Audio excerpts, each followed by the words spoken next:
تو ہمارے اس عمر میں نے کیا کاروبار کرنے، اور نہ مجھے اللہ نے ساری زندگی بہت دیا، شروع سے دیا. تو اب میں آ کر 70 سال کی عمر میں کاروبار کروں کہ میں پیسہ بناؤں، تو اس سے بڑا بیوقوف تو کوئی نہیں ہوگا جس نے پوری جوانی لگا دی اللہ کی راہ میں، اب وہ پیسہ کمانے بیٹھ جائے. میرا مقصود یہ ہے کہ اس سے جو مجھے ملے گا میں وہ مدرسوں پہ خرچ کروں گا. میں مدارس کو زکوٰۃ فری بنانا چاہتا ہوں. زکوٰۃ مال کی میل کچیل ہے. میں چاہتا ہوں ہمارے بچے جو علم حاصل کریں، چاہے میں تھوڑے سے پڑھاؤں، جن کو میں بغیر زکوٰۃ کے کھلا سکوں.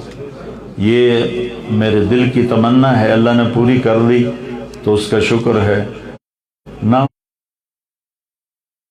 ہوئی تو بھی مجھے اجر تو ملے گا اللہ کے فضل و کرم سے. تو اس لیے یہ ہم مختلف جگہ یہ آؤٹ لیٹ کھول رہے ہیں کہ اللہ تعالیٰ اس میں ہمارے ساتھ بہت سے لوگ کام کریں گے، ان کو بھی رزق حلال ملے گا. اور اگر اللہ نے اس کو بابرکت کر دیا تو اس سے ہمارے مدارس بھی چلیں گے. اور آپ بھی مختلف شعبوں کے لوگ آئے ہوئے ہیں. یہ میری 4 باتیں مان لیں، یہ میری نہیں، میرے نبی کی ہیں. ایک، ہمیشہ سچ بولیں، جھوٹ نہ بولیں. ایک، ہمیشہ دیانتداری سے کام کریں، کسی کو دھوکہ نہ دیں.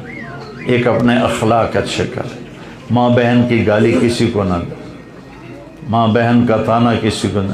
بعض خاوند ایسے بدتمیز ہوتے ہیں، ان کو غصہ چڑھتا ہے تو بیوی کے ماں باپ کو برا بھلا کہنا شروع کر دیتے ہیں. یہ بڑے ظالم لوگ ہیں اور بڑے بدبخت لوگ ہیں.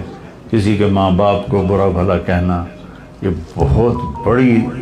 بہت بڑا گناہ ہے، بہت بڑی ذلت ہوگی قیامت کے دن. تو اپنی زبان کا بول میٹھا کر لیں. اور چوتھا ہے رزق حلال کمائیں، تو اللہ تعالی ہماری دنیا بھی بنا دے گا، آخرت بھی بنا دے گا.